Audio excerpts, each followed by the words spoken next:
I could say testing, but tasting, that's right. Oh, they left.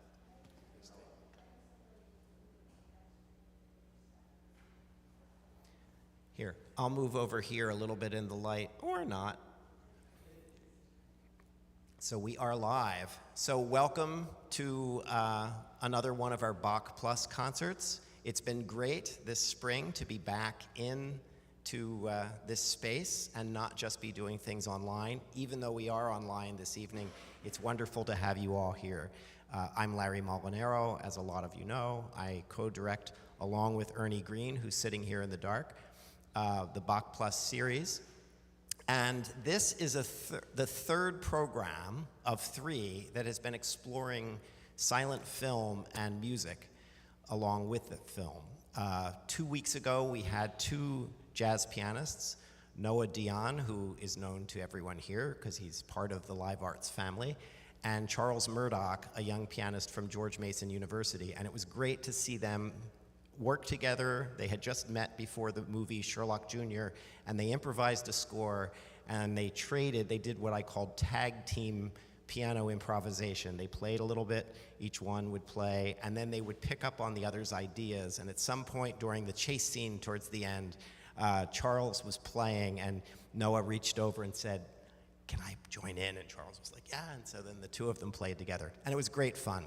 But it was a particular style of accompanying a film, very much in the moment, and they were essentially just creating a jazz score.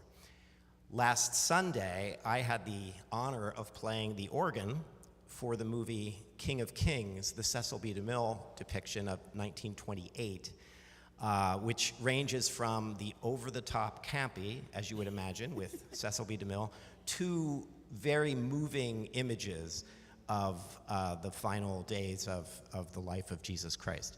And I was able then to play something of an organ, what's known as a passion symphony. It's a tradition, especially by the French organ composers of the 20th century.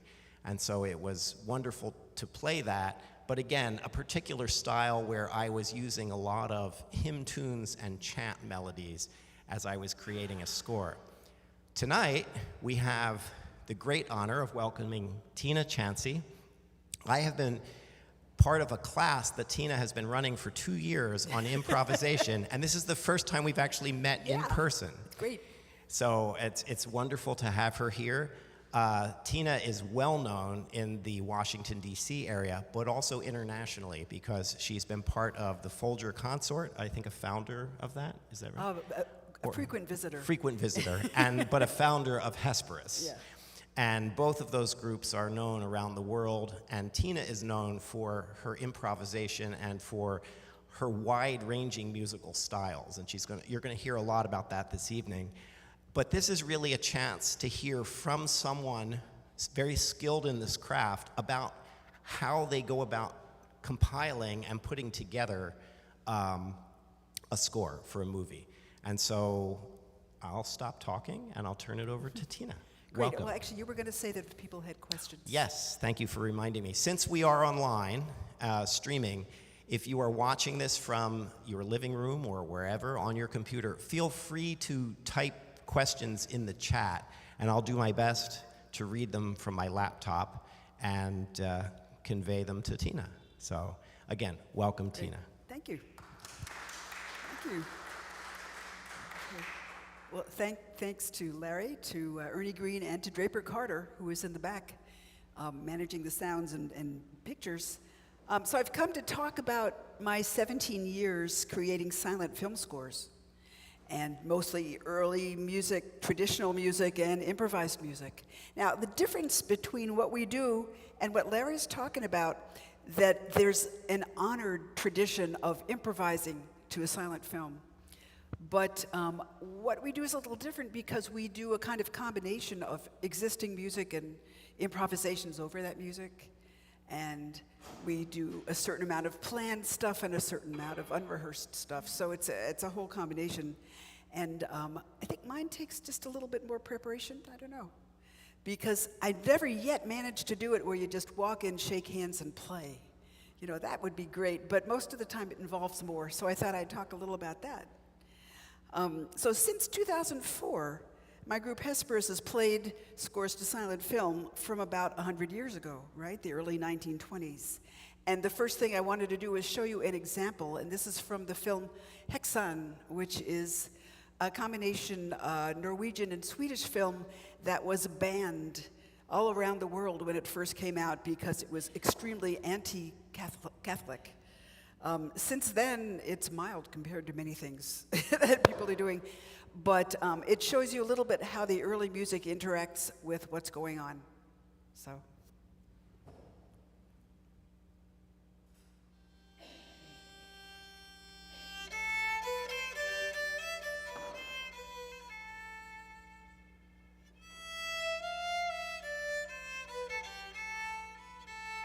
This is a free introduction, by the way.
Yeah.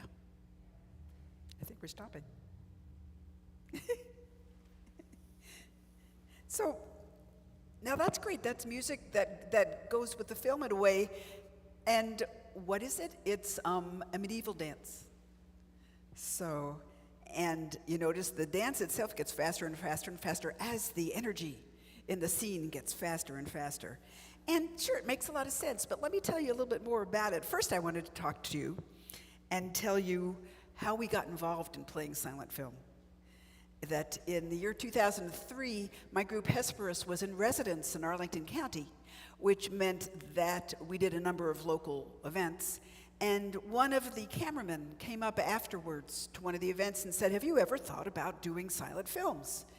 And I said, "Well, no, not really. You know, we have enough to do, and that sounds like it's really pretty hard." And he said, "Well, just in case." And he gave me two betas. At the time, it was beta.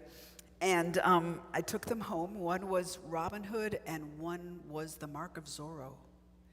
And I watched them, and then we watched them again, and then we watched them again, and the upshot was that about a year later, we did our first silent film score, and it was Robin Hood. And we used English Renaissance music for this Douglas Fairbanks film with a little bit of medieval music when Robin traveled to the Middle East. Since then, we've done 11 or 12 or so silent film scores, most of them for films made between 1920 and 1928, which are the kind of golden age of silent film before the talkie area came in about 1927 or 28 is when the talkies came in, and sometime around there. And we also have been working with animated cartoons from 1907 to 1926. And with HESPERUS, we do three kinds of scores. One is early music scores, and those are like European medieval music for The Hunchback, Spanish Renaissance and Spanish colonial music for The Mark of Zorro, French Renaissance and French folk music, which is great, for The Three Musketeers, and then these cantigas de Santa Maria, songs of Santa Maria, for this film, Häxan. And for most of them, we've tried to use music from when the film was set, though some of these films were really set in the imaginary past. And so we did as well as we could there. So we also use period music, but not like early music. For example, for the film The Golem, which is about a Jewish myth about a man of clay that saves the Jews, we use Sephardic and Ashkenaz Jewish music for that. And then for The General, the Buster Keaton film, we use music from the American Civil War. And then finally, I started getting interested in what if we used music that wasn't just early music for our film scores. So for one of my most recent films, Nosferatu, that I did over the past summer, we have German medieval and Renaissance music and Romanian gypsy music, Kaval improvisations, that's a traditional flute, and a background score of what we call organically sourced electronic music, which sounds very much like a restaurant, doesn't it? Yeah, but basically you make some sounds, you record them, and then you mess around with them. That's a technical term. So we do that as well, and we did it for this expressionist film, German expressionist film, which Nosferatu was, and I think it matched very well. You'll see a little bit of that later. And then finally, we did a DVD of these animations, and for those, anything goes. And the animations aren't just hand-drawn cartoons. They used stop-motion photography. My favorite is the one that has movable beetles. They have beetles. Dead, I hope, which they put wires up the arms and then have the Beatles act things out. And they also... Tina, could I ask a question? So for a lot of the music that you're talking about, if I'm not mistaken, a lot of that, as you talk about it, it's, as you say, historically sourced, but I think a lot of that involves improvisation. Right? It does. So it's music, but not necessarily written out. And will you talk a little bit about... I'm gonna get to that. Yeah, I bet. So the other thing about the animations where they used cut paper. There's one particular woman, her specialty was cut paper. And for that, we use early music by Dowland and Susato. We use blues, we used free improv, and then just total silliness. So we'll show you some of that too. And I just wanted to say what I mean by the imaginary past. When you think about it, we all assume that our favorite film characters are authentic and historical, but none of these that I'm working with are real people. None of them were real people in a real time or place. Robin Hood was a mixture of tenuous historical facts and lots of fiction. Fairbanks cobbled together his script from a lot of different legends. And the earliest Robin Hood was the 13th century outlaw, Robert Hood. And he changed throughout the centuries. He got an entourage, a noble pedigree at the time of Henry VIII. Later on, he got a social conscience, and he robbed from the rich and gave to the poor. And Häxan was also, this one you just saw a little excerpt from, that was also from the director's research on witchcraft. But some of it was based on literature, like the Mark of Zorro. It wasn't all about Zorro when it was first written down. It was a serial, a little bit every month. And that was called The Curse of Capistrano. And Zorro turned out to be the most popular character, and so he ended up getting his own series there. And the way they ended up doing it, Fairbanks' wife, Mary Pickford, was reading it on their honeymoon, and she said, "Honey, why don't you get an option on that?" And that's how that happened. And that was the first swashbuckler. And if you've ever had your swashes buckle, you know what I mean here. So, The Three Musketeers, that was drawn from the Dumas novel. And The Hunchback was Victor Hugo. And boy, The Hunchback, it was really dark and dreary. They ended up cleaning it up so that it had a happy ending.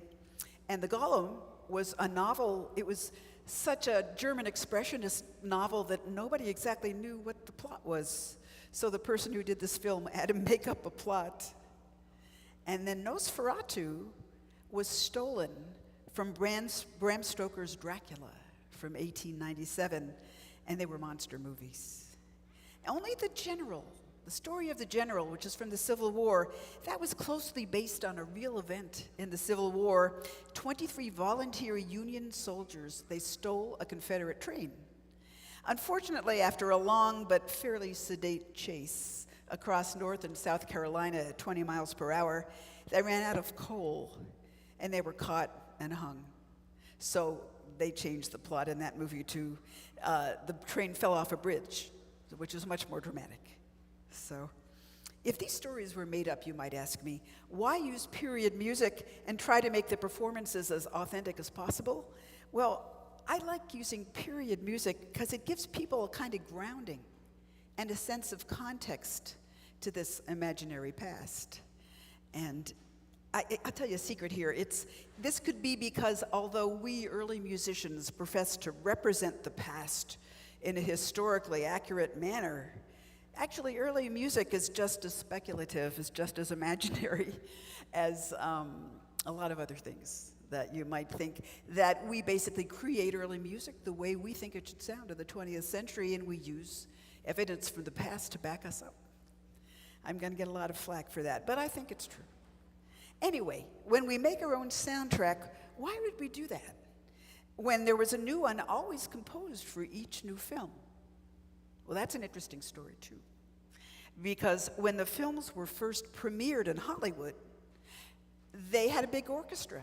And the guy who wrote the score, he wrote for that orchestra. Everything was great. But, the next thing that happened was the films ended up being toured from Little Podunk Town to Little Podunk Town, and they didn't have a big orchestra, and they couldn't afford to rent the music. So you got people improvising. You got someone on a piano or on an organ, or you got a piano and drums, or you got a piano and fiddle, and those are the people who played the scores. And what they used was they would improvise based on what they saw, or sometimes there was a synopsis of what was going to happen provided by the movie studio. And people would be prepared, and so they would launch into printed collections of movie music. When I was 12, I found one of these collections in Cleveland, and it was great. It had a piece that said love song, and it had a piece here that said fight music. And, each one would have an idea, and people would just take those and run with them. So it wasn't always unguided improvisation. A lot of times it was guided. And accompanists also sometimes used what we think of as parlor music. And this was kind of, if you went to tea in a hotel in the 1920s, they'd play this light classic background music for you, and that was used in the movies too. So I think there's a lot of precedent for using any type of music that you want and doing them in silent films. And so we felt we were, well supported in this. Now, here's where we get to Larry's question, because people have asked me, do we make up the music? Not usually all of it. It's real early music on real early instruments. Where did it come from? Well, I've played early music for more than 50 years, and it's all in my brain somewhere. And I look at the film and I think, this tune would go well here. And that's kind of how we score it. It's pretty informal. But, most of the time it works. And sometimes we play early music just the way it's written down, like for processionals or fights or stuff like that. And sometimes we transform the early music, we change it. We change the character of it depending on what's happening on the screen. And then sometimes we totally improvise, like I did at the beginning of that last one. I improvised, thinking about the music to come, but not really based on it. And so then we segued into the music that we had planned. So I wanted to give you examples of each of those, okay? So I've got some of the films that we've done. Most of this is on YouTube, if you're interested, including one whole version of The Hunchback of Notre Dame. But here what we have is, we have Nosferatu. And her husband's in danger, and his wife is far away. And she wakes up suddenly.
Here's the husband.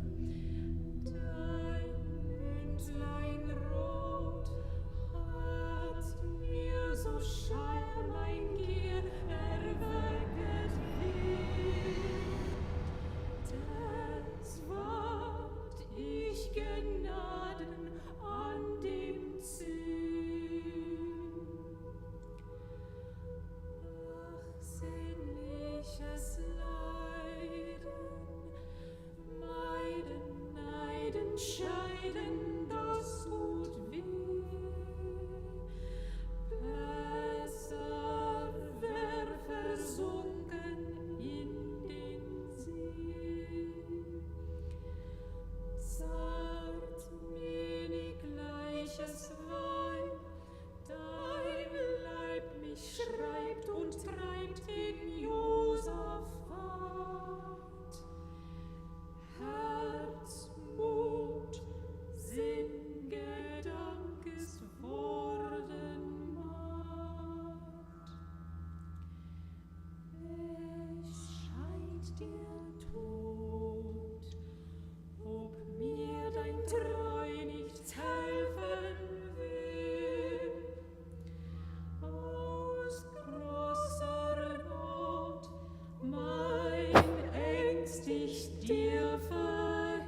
So that music is pretty straightforward. That's a medieval piece by Oswald von Wolkenstein.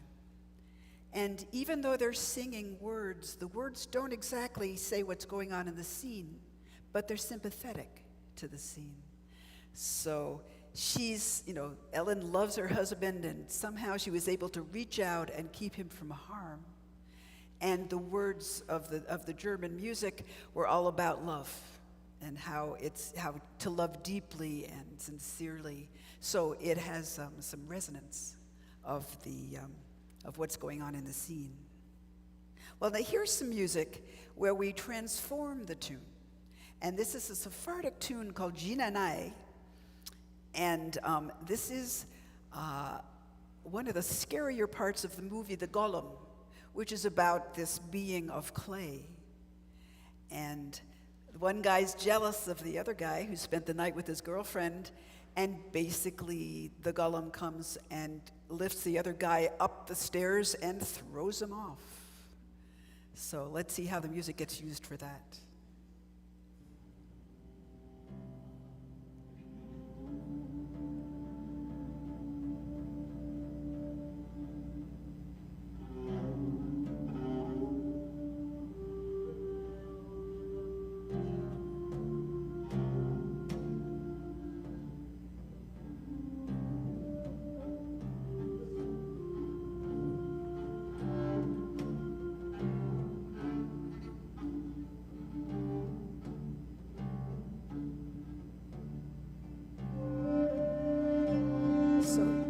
Haven't gotten to the tune yet. We just have that opening motif.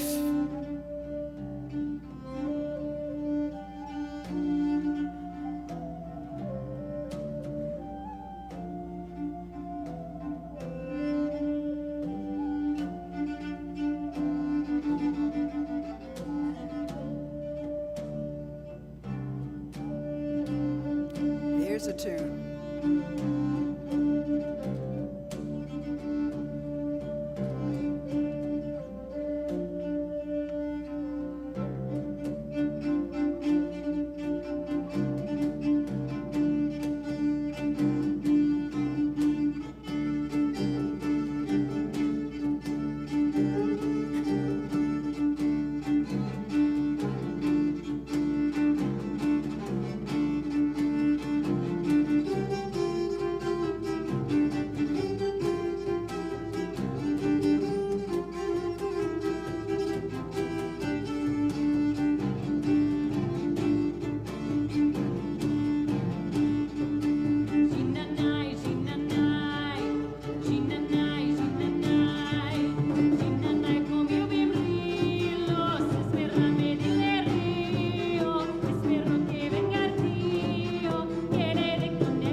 Sorry that the sound isn't too good on that. That was a live performance rather than a recorded version that we did.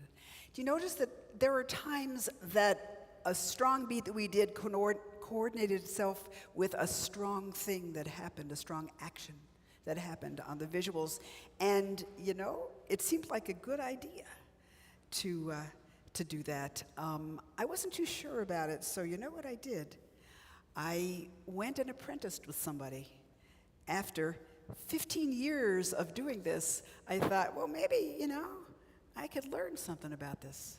So I went and apprenticed with somebody, but before that, I wanted to show you, let's see, yes, this idea of collaboration, that was it. That I call what we do a collaboration. And it was particularly mind-boggling when we were thinking about the Mark of Zorro, which is the one that we did the most improvisation to. That just like the statement, silent films were seldom silent. You know, that's a truism, right? Another truism is improvisation is seldom totally free. There's always guidelines, if just that there are no guidelines in that improvisation.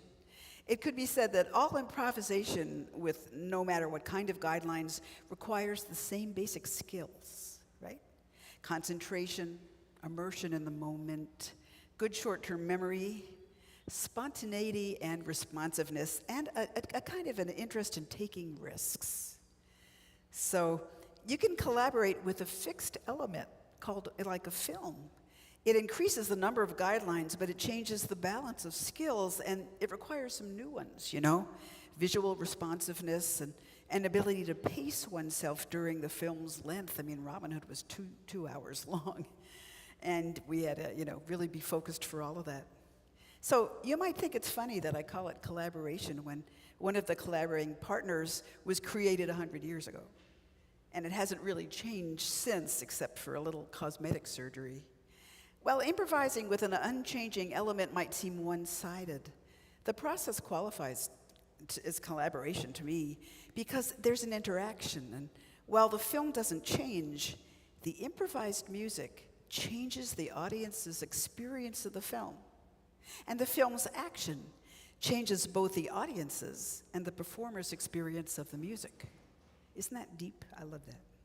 So with Zorro, we injected a second fixed element, limiting the kind of improvisation to variations, improvised variations over a repeating bass, a repeating chord. And you know about repeating basses. They happen in classical music and folk music and traditional music too, like ba-ba-ba, ba-ba, ba-ba-ba, ba-ba, ba-ba-ba. So that's a bass that repeats and repeats, an ostinato bass. And Diego Ortiz in 1530 thought that was a great way to construct music. So this version of Zorro, since he was Spanish, we used his style of music, and we improvised in the style of Ortiz. So that added a third element. It wasn't just we improvised as Ortiz might have done, or somebody else at the time. We improvised like he did. We studied his motives. We studied the music that he made, and we tried to do exactly what he did.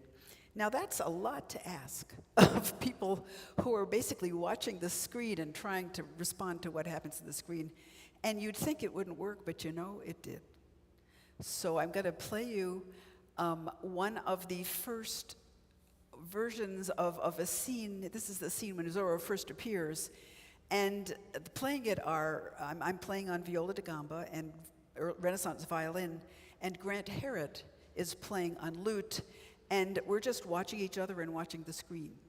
So I think it works pretty well, and you can tell, the opening is all Ortiz, and then we start making it up, and I'll do this when we start making it up or say something so you can tell, and then we go back to Ortiz at the end. So let's, okay?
we start improvising.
Back to the Ortiz.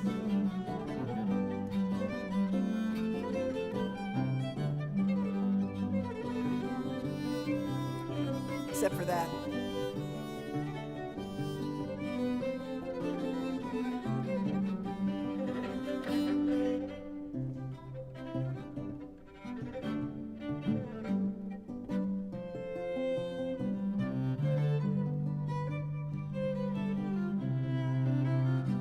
And this is made up.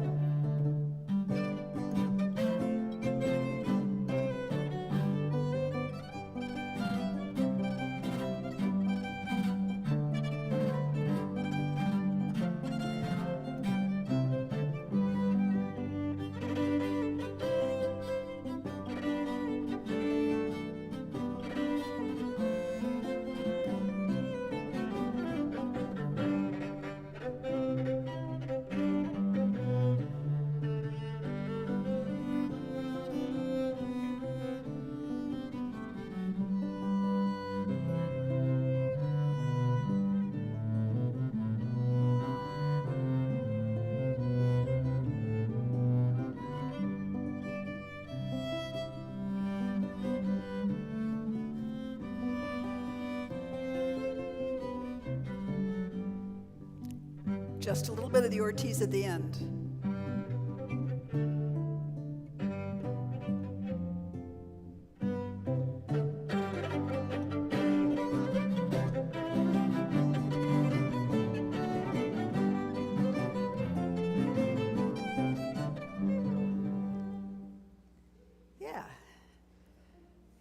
So you see what it meant, and you see why it was so hard.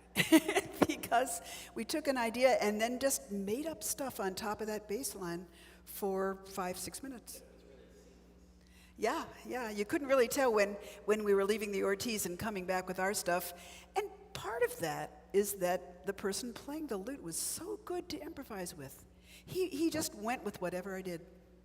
And his name is Grant Herod, and he's somebody who I've worked with now since 1984. It's something that you speak about often, which is that it's that dialogue, right? Yeah. Listening to each other constantly. Yep. You really do. You know, a lot of times when you play music with people, you listen to different things, right? You listen to make sure you're with them in time, that you're, singing the right words. You want to make sure you're in the same key. You want to make sure that you balanced and you're not too loud or too soft. But when you're playing music like this, a lot of other stuff is stuff you have to listen for too. You have to listen to make sure that you're on the right chord and that you're all getting to the beats together. But then musically, that you're making up stuff, and you have to think both where you are and where you're going to be in another 10 or 15 seconds. So it's not for the faint of heart. And there are a number of people who have tried this and found out too late they can't do it. Unfortunately, they mostly found out during the performance. Yeah.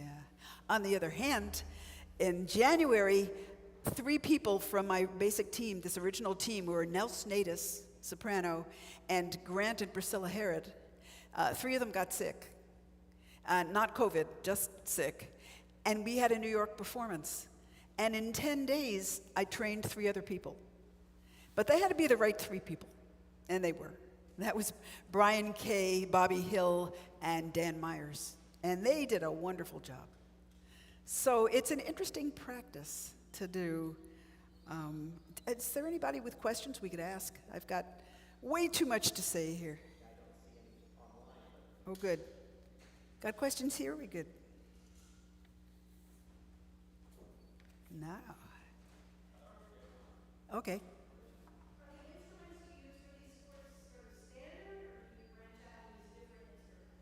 Well, we're basically, the question was, are these instruments standard? Or do we use other instruments?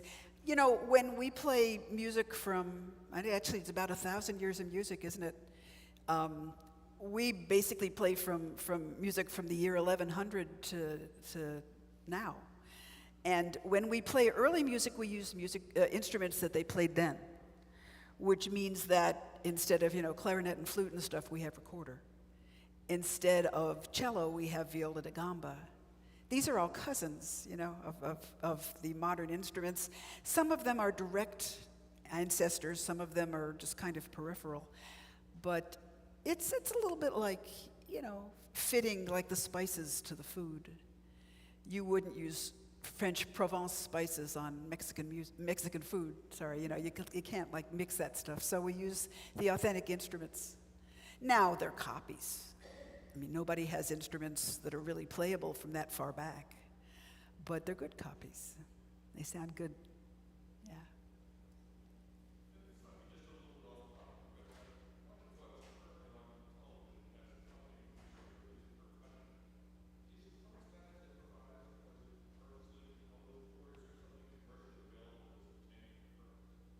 I didn't hear the beginning, did you?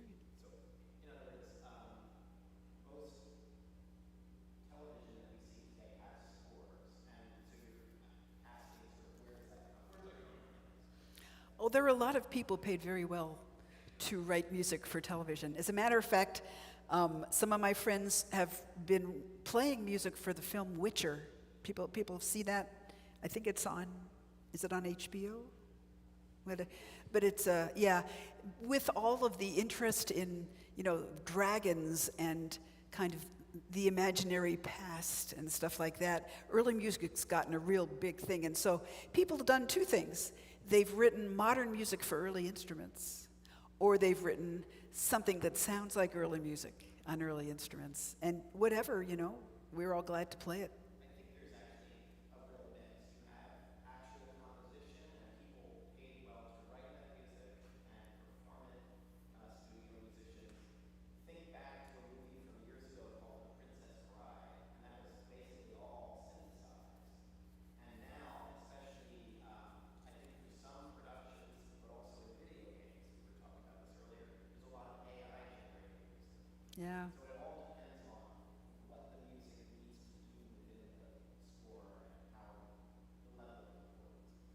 I think so. And yeah, it's true. Um, People have asked me how we go about merging the music with the score, with the script. And what we do is, the first thing we do is we make something that looks like this, which is our own kind of script. What you see is on the left, it's what happens in the scene, and the middle column is what music we do to it. And then on the right, it's useful to have both elapsed time of the film, how long the film is, and then how long the scene is. Those are good things to know when you're improvising and you can't remember. So that's what you do. And you notice that the music is all numbered. These days I also number the scenes. And when on the left you'll see stuff in boldface and sometimes with little carrots on it, that says what happens, so we'll know when we get ready to get to the end of the scene. But that's all we go out there with. Most of the time we've memorized the music, because it's really hard to look at the music and look at the script and look at the other people and look at the film. And so most of the time we try to cut down on the things we're going to look at. And so I choose music. I say this would be good here and this would be good there, and then we try it out. And if it works, we figure out how many times through and how fast. Each scene has a kind of a rhythm to it. And that's not surprising, since a lot of silent films were made with people playing piano in the background.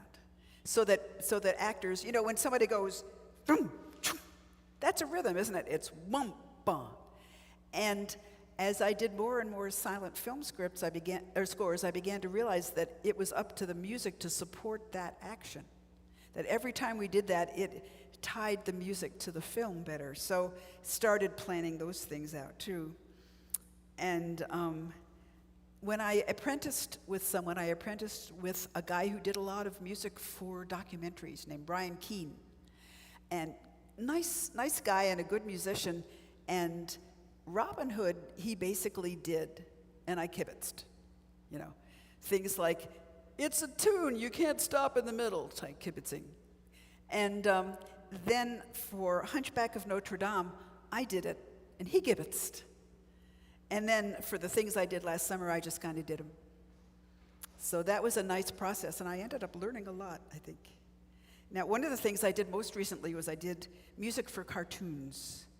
And about 2 summers ago, I had, for somehow, some money and some time, and I found 2 people who each played about a dozen instruments, and each was fluent in 4 or 5 musical styles. So we have a cartoon DVD that has 12 projects accompanied by blues or free improv or folk music or early music or humming or kazoos or toy pianos. And so I wanted to show you this one. This is a cartoon called The Automatic Moving Company. It uses stop action. And Brian Kay, our lute player for this, he found a Dowland piece. John Dowland wrote this fantasy.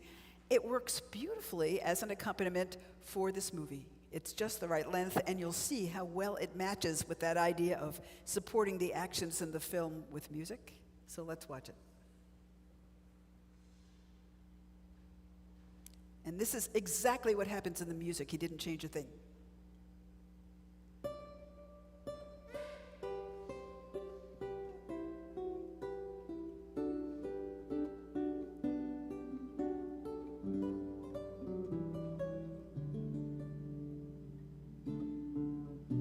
Sorry, you can't see too well here.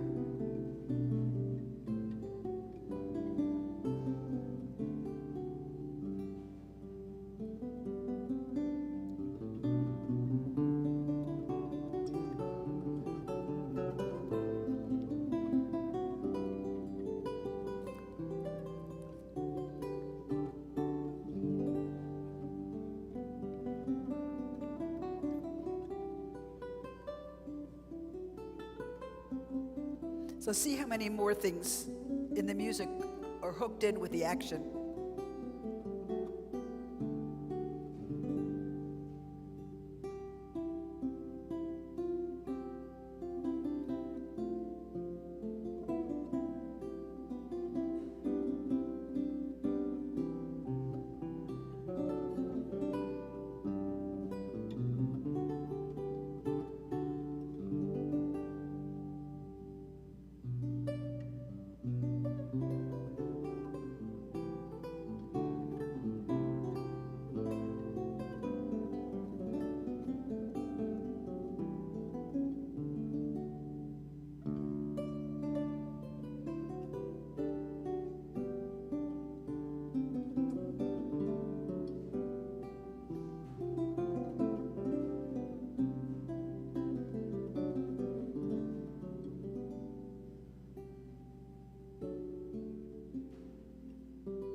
Nice, yeah. Yeah, so you see, things changed a little bit after I went and got apprenticed. They hook in more with the film. I have just a little more to say, and then Coco. So is there anything more you want to ask me? How about you? Have a good time? Oh, goody. I'm trying to get a lot of information in an hour, so I hope that I didn't kind of go too much at you. So to end with, there was one, it was the last day, and there was one more cartoon to do, and our third guy had gone away, and Brian and I were there. And there was a silent cartoon we really liked. It was called Coco's Earth Control. And the plot is very simple in that the Coco and his dog are playing around, and they come to something that says, if you flick this switch down, the world will end.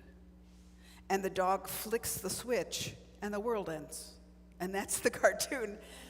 And we decided we would do it all with percussion, right? No tunes, but all with percussion instruments. But we used all sorts of percussion instruments, not just early music. My favorite were the chattering teeth. So listen for chattering teeth. And also, did you ever have one of these dolls and it goes, I used one of those. And, well, you'll hear. So this is Coco's Earth Control. Starts out with a jaw harp.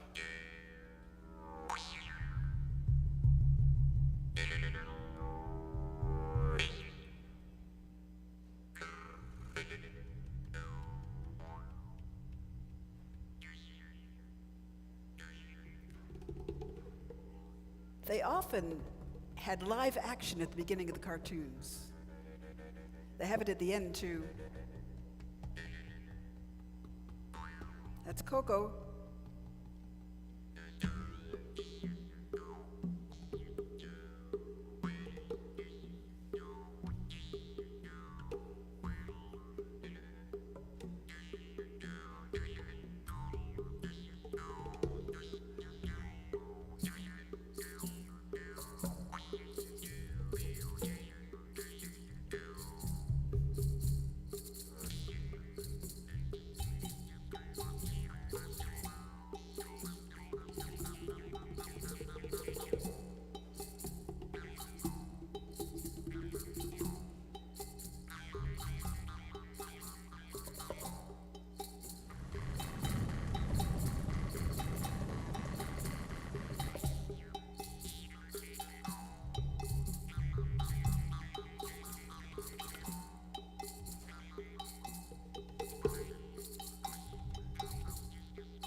So that's, I guess, from the sublime to the very silly. Great. So my next project is going to be The Cabinet of Dr. Caligari, which is another German expressionist project. And I think we're going to end up touring the three of them together, the various expressionist things. No, Dreyer is much more sublime. No. You ask me that and I should know. Yeah, somebody with a phone figure it out. Thanks. And it's basically a story told by a madman, but you don't know that he's crazy till the end. And I'm trying to do it with some type of accompaniment that is not linear. So I don't know if there's going to be early music or not. I haven't quite worked it out. I've been listening to all sorts of different types of music and then trying to see if there's, what it is we're going to contribute. So that's fun. I'm also going to be recording the Golem now. I've got some of these recorded. Myrna? Thank you. Don't know who that is. But there are plenty of films, both the well-known ones, and in between 1920 and 1928 was big movie palaces, big debuts, and all sorts of small films. After all, they were the movie palaces in the middle of the country. They changed films every 2 or 3 days. So you had to have something to give them, so there were movies made all over the place. So I can't see that I'm going to stop anytime soon. Yes?